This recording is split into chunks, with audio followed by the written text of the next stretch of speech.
इस श्रृंखला में सीआरटी के परम पूजनीय सभी कार्यकर्ता संचालक डॉक्टर मोहन एवं भागवत जी से आभासी अनुरोध माध्यम करते से हैं कि आप हम सभी को मार्गदर्शन करें।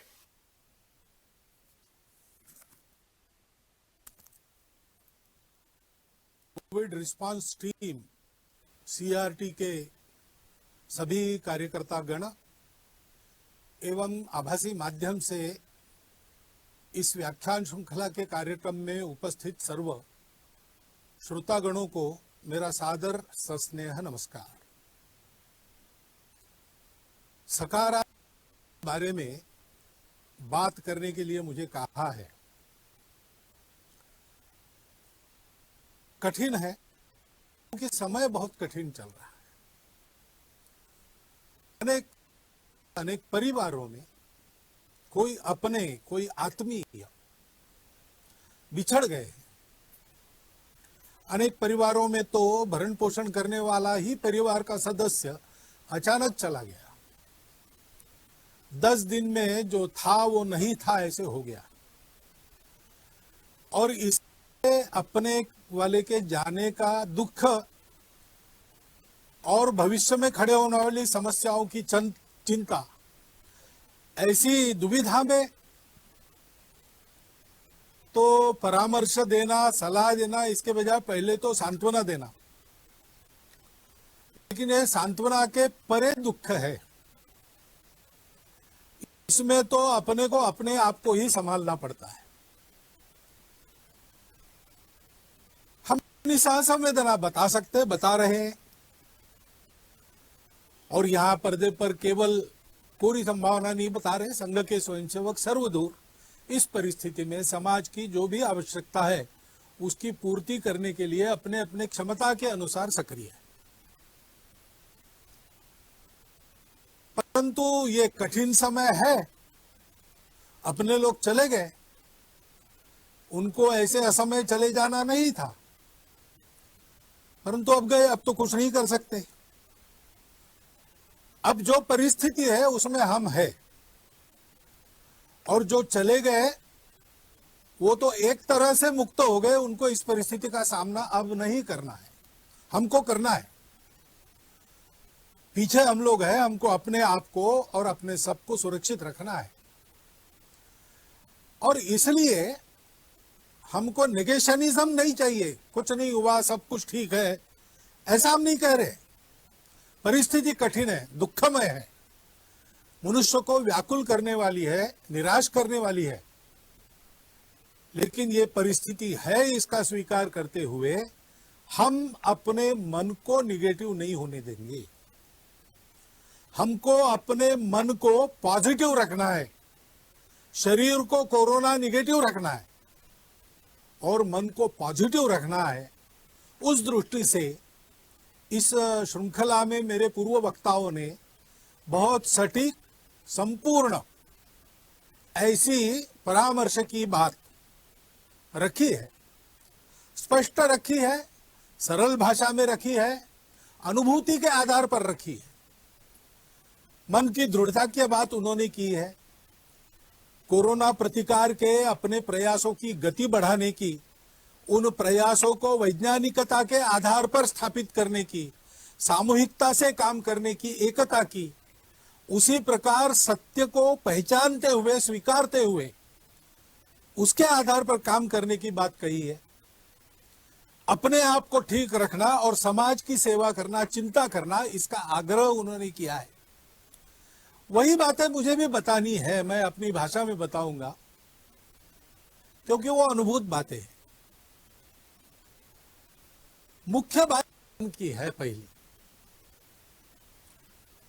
मन अगर थक गया, हार गया, तो हम तो जैसे किसी सांप के सामने चूहा एकदम निष्क्रिय होकर, कुछ भी न करते हुए लूला होकर बैठ जाता है, कुछ करता ही नहीं अपने बचाव के लिए। ऐसी समस्या के सामने हमारी स्थिति हो जाएगी। ऐसी हमको होनी नहीं देनी है और ऐसी हमारी स्थिति नहीं है। हम कर रहे हैं, सारे चित्र को देखते हैं तो जितना दुख है उतनी ही आशा है। ऐसे परिस्थिति में समाज की कुछ विकृतियां बाहर आती है, बात सही है, लेकिन जितनी विकृति बाहर आ रही उससे अधिक सत्कृति बाहर आ रही। बहुत से लोग सब प्रकार के, सब आर्थिक स्तरों से समाज पर यह संकट है, सब पर संकट है, इसका भान रखकर स्वयं की भी चिंता कर रहे हैं और उनसे जितनी बनती है उतनी समाज की भी चिंता करती है। ऐसे उदाहरण बहुत हो रहे हैं कि अपनी चिंता किए बिना दूसरों की चिंता, दाई नीड इज ग्रेटर, इस प्रकार की वृत्ति का दर्शन समाज कर रहा है। इसको हमने ध्यान में रखना चाहिए। निराशा की परिस्थिति नहीं है, लड़ने की परिस्थिति है, कठिन परिस्थिति है, लेकिन परिस्थिति तो अपने मन के प्रतिभाव पर निर्भर करती है। क्या ये निराशा, ये रोज 10-5 लोगों के, अपरिचित लोगों के जाने के समाचार का सुनना, मीडिया के माध्यम से परिस्थिति बड़ी विकराल है उसका घोष निरंतर सुनना, ये हमारे मन को उदास बनाएगा, कटु बनाएगा? ऐसा नहीं होता। ऐसा होने से विनाश ही होता है। ऐसा अभी तक हुआ नहीं है मानवता के इतिहास में, इसलिए ऐसी सब प्रकार की बाधाओं को लांघकर मानवता आगे बढ़ी है, अब भी बढ़ेगी। संघ के संस्थापक डॉक्टर हेडगेवार, उनकी किशोरावस्था में उनके माता पिता दोनों, ऐसी ही महामारी चल रही थी नागपुर में प्लेग की, उसमें स्वयं की चिंता किए बिना समाज के लिए काम करते थे। उस समय तो दवाइयां भी नहीं थी। अगर समाज की निश्चित रूप से हम पर भी गाज गिरेगी, ये मानकर चलना पड़ता था। ऐसे समय में प्लेग के रोगियों की सेवा करते करते एक ही दिन में दोनों चले गए। डॉक्टर हेडगेवार किशोर आयु के थे, उस समय डॉक्टर नहीं बने थे, केशव कहे जाते थे। संवेद आयु में उनके मन पर परिणाम क्या हुआ? क्या उनका जीवन आगे कटुता से भर गया, क्रोध से भर गया, निराश हो गए? ऐसा नहीं हुआ। इस वियोग के, दुख के विष को पचाकर उन्होंने उसमें से संपूर्ण समाज के प्रति निरपेक्ष आत्मीयता का स्वभाव बनाया। जिनका जिनका उनके साथ संबंध आया है, विचारधारा से उनके हो न हो, लेकिन वो एक बात बता कहते हैं कि डॉक्टर हेडगेवार यानी स्नेह प्रेम, ऐसा उनका स्वभाव बना। जब आती है तो हमारी प्रवृत्ति क्या होती है? हम जानते हैं कि ये जीवन जरा मरण का चक्र चलते रहता है। मनुष्य एक न एक दिन जैसे पुराने कपड़े, मैले कपड़े छोड़कर नए कपड़े बदलता है, वैसे पुराना शरीर निरुपयोगी हो गया, उसको छोड़ देता है, दूसरे जन्म में आगे बढ़ने के लिए नया शरीर धारण करके आता है। ये जानने वाले हम लोग हैं। हमको ये बातें डरा नहीं सकती, निष्क्रिय निराश नहीं बना सकती। ब्रिटेन पंतप्रधान बने चर्चिल, उसके बाद उनके कार्यालय में, उनके टेबल पर एक वाक्य लिखा रहता था। वो वाक्य क्या था? Please understand that there is no pessimism in this office. We are not interested in the possibilities of defeat. They do not exist. हम हार की चर्चा रस नहीं रखते क्योंकि हमारी हार नहीं होने वाली है। हम जीतना है। संपूर्ण राष्ट्र को अपने उत्साह से, अपने वक्तृत्व से, अपने करने से चर्चिल ने इस मनस्थिति पर खड़ा किया कि चाहे जो हो, हम हारेंगे नहीं, हम शरण नहीं जाएंगे, हम जीतेंगे। और वो जीते। उस समय का डाटा अगर फीड करते कंप्यूटर में, तो कंप्यूटर कहता कि इंग्लैंड बेचिराग हो जाएगा। लेकिन लगातार महीना भर दिन रात बम के रेड़ों को झेलकर ब्रिटेन की जनता ने अपने देश को केवल टिकाया नहीं, तो उस शत्रु को पूर्ण परास्त किया। ये क्यों हुआ? क्योंकि ये प्रवृत्ति ही ऐसी थी। सामने जो संकट है, जो दुख है, जो अंधकार है, उसको देखकर वो निराश नहीं हुए, उन्होंने उसको एक चुनौती मान लिया। हमको भी ऐसा संकल्प करके इस चुनौती से लड़ना है और संपूर्ण विजय इस पर पाएंगे, तब तक सतत प्रयास करते रहना है। संकल्प की दृढ़ता का जैसे महत्व है, वैसे प्रयास के सातत्य का महत्व है। पहली लहर आने के बाद हम सब लोग जरा गफलत में आ गए। क्या जनता, क्या शासन, क्या प्रशासन मालूम था? डॉक्टर लोग इशारा दे रहे थे, फिर भी थोड़े गफलत में आ गए, इसलिए संकट खड़ा हुआ। अब आगे तीसरे लहर की चर्चा कर रहे हैं, तो डरना है क्या? उस चर्चा के कर डरना नहीं है। अगर वो आती है तो जैसे चट्टान पर टकराकर सागर की लहर चूर चूर होकर वापस लौटती है, वैसे उस आपत्ति को लौटना पड़े, ऐसी तैयारी हमको करनी है। ये प्रवृत्ति चाहिए, उसकी आवश्यकता है, और उस दृढ़ता के साथ सतत प्रयास हमको करने हैं। समुद्र मंथन के समय कितने ही रत्न निकले, लेकिन उन रत्नों के आकर्षण से प्रयास बंद नहीं हुए, मंथन चलता रहा। हलाहल विष जैसी भीति भय उत्पन्न हुआ, लेकिन उसके कारण भी प्रयास से विरत नहीं हुए। अमृत प्राप्ति होने तक प्रयास चलते रहे।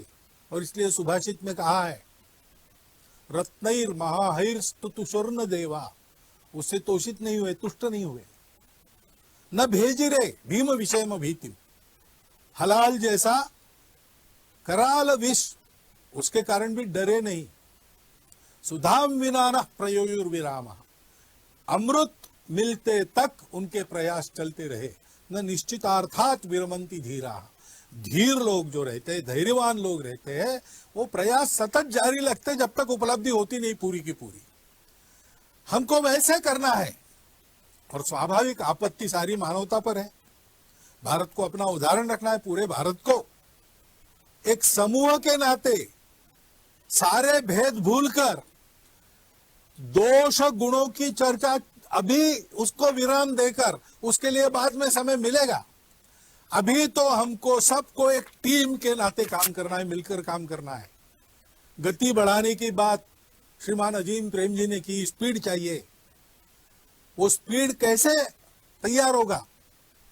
सब लोग परस्पर एक टीम बनकर काम करेंगे। अभी पिछले बार पूना शहर में और इस बार भी उस शहर के उद्योजक, बड़े व्यापारी, प्रशासन के लोग, डॉक्टर लोग, अस्पतालों के कर्मचारी, जनता के संगठनों के प्रतिनिधि, सब ने मिलकर एक समूह बनाया पीपीसीआर नाम का, और बहुत अच्छी तरह से अत्यंत कठिन परिस्थिति का सामना करके उसमें से वो निकल आए। सर्वदूर ऐसा सामूहिक प्रयास चलना चाहिए। देर से जागे तो कोई बात नहीं, सामूहिकता के बल पर अपनी गति बढ़ाकर हम ये जो सारा अंतर पड़ा है, बैकलॉग है, उसको भर के आगे निकल सकते हैं। निकलना चाहिए। कैसे करना?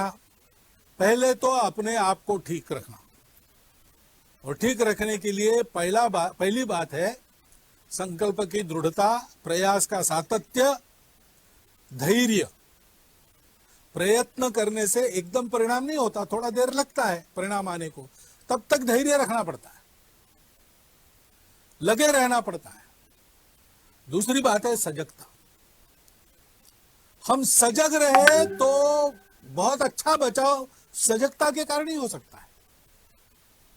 और सक्रियता, सजगता के पहलू है स्वयं सजग रहना, क्या व्यायाम करना, उसके बारे में बताया है।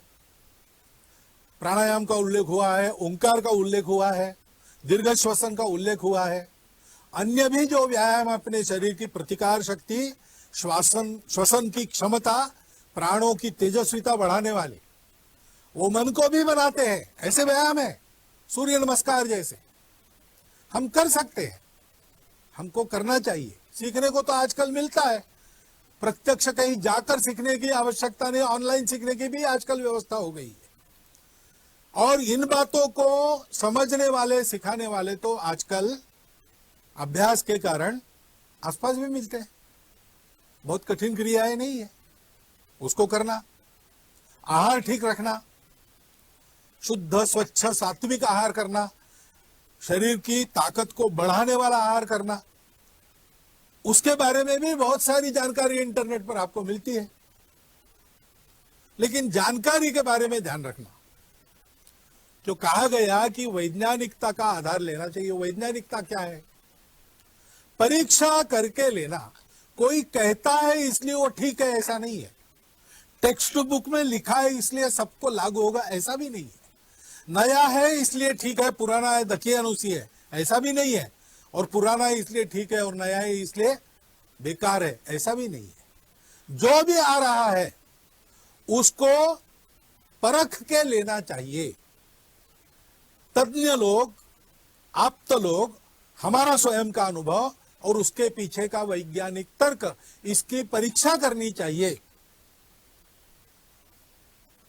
नित्यव न साधु सर्वम न चापि काव्यम नवम इति अवध्यम संतः परीक्षान्यतरत भजन्ते मूढ़ पर प्रत्ययने बुद्धि।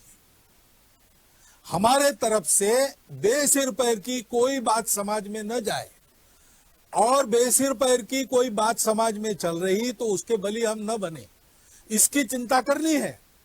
आयुर्वेद अपना एक सिद्ध शास्त्र है, उसके अनेक नुस्खे हैं, अनुभूत है, परंपरा में चल रहे हैं। आयुर्वेद का तर्क उसके पीछे है, उसको उपयोग करने में कोई दिक्कत नहीं। लेकिन आयुर्वेद के नाम पर कई बातें ऐसी चलती रहती है। कोई बताने वाला व्यक्ति उसको उसका लाभ होता होगा तो हो, लेकिन सबके लिए बताने लायक वो बातें तब तक नहीं है जब तक वो इस वैज्ञानिकता के तर्क के आधार पर, लंबे अनुभव के इतिहास के आधार पर और शास्त्रों के आधार पर सही नहीं उतरती। और इसलिए सावधानी रखकर ऐसे उपचार और आहार का सेवन करना, विहार का भी ध्यान रखना। युक्ताहार विहारस्य युक्त कर्मसु चेष्टसु। शरीर को, मन को अशक्त बनाने वाले कर्मों को छोड़ दीजिए। खाली रहना बंद कीजिए, खाली मत रहिए, कुछ ना कुछ नया सीखिए। अपने परिवार के साथ गपशप कीजिए, अपने बच्चों को अधिक अच्छा समझिए, अपने बच्चे हमको अधिक अच्छा समझे, ऐसा संवाद कायम करें। कई बातें हैं, कुटुंब को भी प्रशिक्षित किया जा सकता है, ऐसा समय हमारे पास मिला है, उसका उपयोग कीजिए, खाली नहीं रहना। और युक्त आहार विहार में मुखाच्छादन पहनना, मास्क का उपयोग करना, इसकी दक्षता ये अनिवार्य है। पर्याप्त अंतर पर रहकर एक दूसरे से संबंध रखना आवश्यक है, अनिवार्य है। वैसे ही स्वच्छता का पालन करना, सैनिटाइजेशन करते रहना, सारी बातें मालूम है हमको। अनदेखी होती है, असावधानी होती है, और जब सावधानी हटती है तब दुर्घटना घटती है। इसलिए सजगता रखना। थोड़ी सी आशंका हो गई कि कुछ गड़बड़ है तो उपचार के लिए संकोच मत करना। कुछ लोग कोरोना का पॉजिटिव होना बड़ी बदनामी मानकर छुपा के रखते, जल्दी उपचार नहीं लेते। अस्पताल में जो वातावरण रहता है उसके डर के मारे एडमिट होने में आनाकानी भी करते। और दूसरा कारण अनावश्यक उपचार करते हैं, अनावश्यक एडमिट होते। तब यह होता है कि जिसको वास्तविक जरूरत है उसकी जगह बुक हो जाती है, उसको नहीं मिलती। और इसलिए तुरंत वैद्यकीय सलाह लेकर वो जैसा कहते वैसा करना, निसंकोच करना। समय पर इसके उपचार होते हैं तो बहुत कम उपचारों में, बहुत कम दवाइयों में प्राथमिक सावधानियां बरतने से भी इस बीमारी से आदमी बाहर आ सकता है। इसलिए उसकी चिंता करनी चाहिए।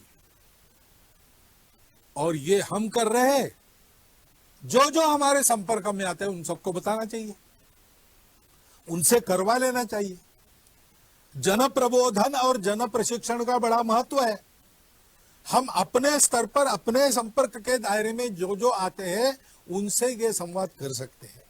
और जन प्रबोधन, जन जागरण के प्रयास जो लोग कर रहे हैं उनके कार्य में भी सहभागी हो सकते हैं।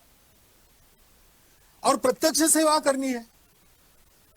जिनके स्वास्थ्य पर कोरोना का आघात हुआ है उनकी सेवा करनी है, उनके लिए बेड चाहिए, व्यवस्था करनी है, ऑक्सीजन चाहिए, उपयोगी व्यवस्थाएं खड़ी करने में और सेवा करनी है। कई प्रकार की सेवाएं स्वास्थ्य को लेकर इसमें करनी है। पहली लहर में हमने कुछ की थी, अब कुछ अधिक प्रकार करने की आवश्यकता है। करने में बहुत लोग लगे हैं, हम उसमें सहभागी हो जाएं। बच्चों की शिक्षा पिछड़ने का ये शायद दूसरा वर्ष होगा, तो अनौपचारिक शिक्षा के माध्यम से वर्ष में फिर उनकी परीक्षा होगी कि नहीं होगी, प्रमोट होंगे कि नहीं, इसकी चिंताएं छोड़कर कम से कम वो ज्ञान जो वो 2 साल में प्राप्त करने वाले थे उसमें वो पिछड़ न जाए, इतनी चिंता समाज के नाते हम अपनी तरफ से कर ले। बाकी व्यवस्थाएं क्या होगी देखा जाएगा। ऐसे ही बहुत से लोग फिर से रोजगार बंद हो गया, जिनका हाथ पर पेट है, रोज का रोज कमाते, उनकी परिस्थिति बड़ी कठिन है, उनकी सुधि लेनी चाहिए। कम से कम वो भूखे न रहे, उनके घर के लोग भूखे न रहे, इतनी तो चिंता करनी चाहिए। हम अपने दायरे में जो लोग हैं उनको देख सकते हैं, उनकी क्या स्थिति है समझ सकते हैं, उनकी सेवा कर सकते हैं, और ऐसी सेवा देने वाले सब संगठन काम कर रहे हैं, उनके साथ हम भी लग सकते हैं। कल इसके कारण रोजगार की, कमाई की, आर्थिक क्षेत्र में हमारे पिछड़ने की, हमारे अर्थव्यवस्था की गति कम होने की समस्या खड़ी हो जाएगी। अनेक प्रकार से उसका सामना अभी से करना प्रारंभ करना पड़ेगा। स्किल ट्रेनिंग से लेकर सारी बातें, उसमें हम जितना कर सकते समाज के नाते और व्यक्ति के नाते हमको करना चाहिए। ऐसा रोजगार करने वाले लोगों को ढूंढकर उनसे खरीदना चाहिए। अभी गर्मी के दिन चल रहे, ठंडे पानी की मशीन घर में मत लगाओ। कोई मिट्टी का मटका बनाने वाला अगर है, उसका रोजगार आज मार खा रहा है, उसका मटका आप खरीदो। ऐसा हम विचार कर सकते हैं। ऐसा विचार करके बरतना और ऐसे प्रयास करने वालों के सारे इसमें सहभागी होना, ये सारी जो परिस्थिति की चर्चा हो रही है और आने वाले परिस्थिति की चर्चा हो रही, वो पैनिक क्रिएट करने के लिए नहीं है, भीति क्रिएट करने के लिए नहीं है। वो तो हमको आगाह किया जा रहा है तैयारी के लिए। नियम, व्यवस्था और अनुशासन का पालन करते हुए हम चले, समाज को चलाएं, और ये सेवा हम करें, करने वालों के साथ समाज के नाते हम भी सहभागी हो। ऐसा हम करेंगे तो हम आगे बढ़ेंगे। हमें जितना है, हमारा संकल्प है। कुछ बात है कि हस्ती मिटती नहीं हमारी, ऐसा हमारा देश है। तो इतने साल में मिटा नहीं, इतने भयानक संकटों को झेलकर मिटा नहीं, तो होगी महामारी, विश्वव्यापी होगी, बड़ा छुपा शत्रु होगा, बड़ा रूप बदलने वाला होगा, कठिन जंग लड़नी होगी, लेकिन लड़नी ही होगी और जीतनी ही होगी। हम जीतेंगे, ये हमारा दृढ़ संकल्प है। परिस्थिति आई है, वो हमारे सद्गुणों की परख करेगी, हमारे दोषों को भी दिखा देंगी, दोषों को दूर करके सद्गुणों को बढ़ा के ये परिस्थिति हमको प्रशिक्षित करेगी। ये हमारी धैर्य की परीक्षा है। ये धैर्य, ये महत्व की बात है। एक वाक्य का आप स्मरण रखिए, success is not final, failure is not fatal. यश अपयश का खेल चलते रहता है। Success is not final, failure is not fatal. The courage to continue is the only thing that matters. यूनान, मिस्र, रोमा सब मिट गए जहां से, कुछ बात है कि हस्ती मिटती नहीं हमारी, ऐसा हम कहते हैं। तो उस हस्ती में हमारा सत्य का साक्षात्कार हमारे पूर्वजों ने जो हमको सौंपा और पीढ़ी दर पीढ़ी उस सत्य का आचरण करने वाली संस्कृति दी, वो संस्कृति और हमारा इस यशापयश के आघातों में उनको पचाकर आगे बढ़ना, यश को भी पचाना, अपयश को भी पचाना, और करेज टू कंटिन्यू, उस धैर्य की प्रवृत्ति के साथ सत्य प्राप्त होने तक सतत प्रयास का दृढ़ संकल्प रखते हुए आगे बढ़ना, ये बात है, वो बात हमारी है। उसके बल पर हम जीतेंगे, उसका प्रदर्शन हम सब लोग करें, ये परिस्थिति की मांग है। हमको अपने समाज के ज्येष्ठों का परामर्श इसके पहले के सब व्याख्यानों में मिला है। उसका यह अर्थ हृदयंगम करके हम प्रयासों में लग जाए, निराशा का कोई कारण नहीं, हम जीतेंगे ये बात निश्चित है। सजग रहना पड़ेगा, सक्रिय रहना पड़ेगा, इतनी ही बात ध्यान में रखनी है। इतनी बात आपके सामने रख के मैं अपने निवेदन को विराम देता हूं। बहुत बहुत धन्यवाद।